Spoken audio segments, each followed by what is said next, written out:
बहुत सरल स्वभाव बनाना चाहिए, बड़ा सरल स्वभाव। भीतर बाहर एक होना चाहिए। भीतर कुछ और है, चल रहा है बाहर से बहुत, ऐसा देखा गया। कुछ लोग इतना मीठा बोलते हैं, पूछो मत, मिश्री में उतना स्वाद नहीं जितना उनकी वाणी में स्वाद है। और उस मिठाई में अगर आप फंस गए तो इतनी पैनी छुरी लिए होते हैं कि ऐसा लगता है कि वो बाहर से छुरी मार देते तो अच्छा, अंदर से मारते, वहां मारते ठीक कोमल जगह में, हृदय में, जहां आप बार बार खरकती रहे। बाहर से कहेंगे आप हमारे लिए अवतार हो, हम ये अनुभव की बात बता रहे हैं, आप अवतार हो, आप भगवान हो, आप ऐसा वैसा, पीछे एकदम विपरीत आचरण, पीछे उस एकदम विपरीत आचरण, नहीं समझ सकते। ऐसा नहीं होना चाहिए। भगवत मार्ग में चलने वाले उपासक को चाहिए सरल स्वभाव न मन कुटिलाई, आर्जवम, सरलता। आपका जीवन सरल होना चाहिए। आपका स्वभाव बदल रहा है भजन से तो आपका भजन परिपक्व हो रहा है, आपका स्वभाव नहीं बदला तो क्या? कारण शरीर पे उसका प्रभाव नहीं पड़ रहा आपके भजन का। कारण शरीर स्वभाव की रचना होती है। स्वभाव बदल जाए, हमारे स्वभाव में आ जाए प्रिया प्रीतम का जस सुनना, नाम जप करना। हमारे हृदय में ये बात बैठ जानी चाहिए कि हमारा जो स्वभाव संसारिक है इसका परिवर्तन होना चाहिए। अंदर से हमें कठोर बोलने की बात आ रही, लेकिन हमें ये स्वभाव बदलना होगा। हमें अपनी वाणी बदलनी होगी, अपनी चेष्टा बदलनी होगी, अपना दृष्टिकोण बदलना होगा। स्वभाव नहीं बदला तो क्या साधक, क्या उपासना, क्या भजन? स्वभाव में वही उद्दंडता, वही धूर्तता, वही छल कपट, क्या भजन कर रहे हैं, क्या साधन कर रहे हैं? नहीं। श्रुतौ राधिका कीर्तिरंतः स्वभावे, हमारा स्वभाव बन जाए, अंतर से हम प्यारी जी के लीलाओं का चिंतन, प्यारी जी के गुणों का श्रवणेन्द्रिय से श्रवण, याजू परे मोहि सहज स्वभाव, श्री हरिवंश नाम रस चाओ। हमारे नाम जपने का स्वभाव, लीला गायन का स्वभाव, गुनगुनाते रहने का स्वभाव, हमें बाहर से क्या तात्पर्य है? ये कभी ऐसा नहीं होना चाहिए। ये पक्का समझ लीजिए।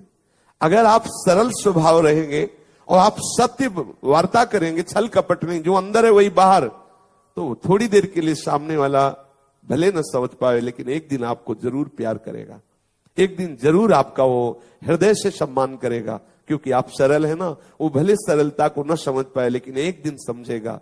जिस दिन उसे ठोकर लगेगी माया की, तब समझेगा कि हमारा व्यवहार कितना कटु हुआ और वहां से कितना सरल व्यवहार था। हमें अपने स्वभाव को बिगड़ने नहीं देना। पूज्यपाद सिउड़िया बाबा जी जब अपने आश्रम में विराजमान थे तो कुछ ऐसे भी होते, परिकर में सब होते, सब तरह की लीलाएं होती है। जैसे बगीचे में सब तरह के पुष्प होते हैं, ऐसे महापुरुषों के पास भी परिकर ऐसे होते।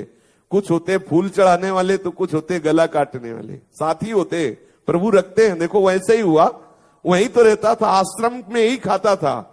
और बाबा को जैसे सब भगवान मानते थे, ऐसे वो भी भगवान दास ही, शायद ऐसे ठाकुर दास उसका नाम था शायद, वो गड़ासे से काटा। और जब वो दंडता वहां कुछ करते हैं, वो बाबा से कहते कि बाबा इसको हटा दो, तो बाबा कमंडल उठाते, बोले हम ही उठ जाते हैं। बोले बाबा आप गुस्सा क्यों नहीं करते, अगर आप गुस्सा करो तो सब ठीक हो जाए। तो बोले जब वो स्वभाव नहीं बदल रहा, तुम अपना स्वभाव क्यों बिगाड़े? हम अपना स्वभाव क्यों बिगाड़े? हमें देखो, वो तो सिद्ध ब्रह्मलीन महापुरुष है, लेकिन वो चेष्टा करके बता रहे। सामने वाला अपना स्वभाव नहीं बदलना चाहता, तो हम क्यों बिगाड़े अपना स्वभाव? वो प्रतिकूल कर रहा है, करने दो। हम अपने सरल भाव से, हम अपने पवित्र भाव से प्रसन्नता व्यक्त करते हुए भगवत आराधन में लगे रहें। दूसरे लोग मुझे अच्छा समझे, इसलिए मेरा व्यवहार कपटपूर्ण नहीं होना चाहिए। हम अंदर से जैसे वैसे ही बाहर रहें, सुधर जाएंगे, प्रभु प्रसन्न हो जाएंगे। प्रभु को कपट अच्छा नहीं लगता, मोहि कपट छल छिद्र न भावा। इसलिए आप सरल बनिए, आपका स्वभाव सरल हो, आपकी वार्ता सरल हो।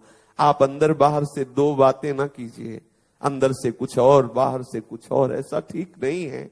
क्योंकि अंतर्यामी प्रभु आपके हृदय में बैठे हैं और उन्हीं से मिलना है, और उनको ये पसंद है नहीं, तो आप ऐसा आचरण क्यों करते हैं?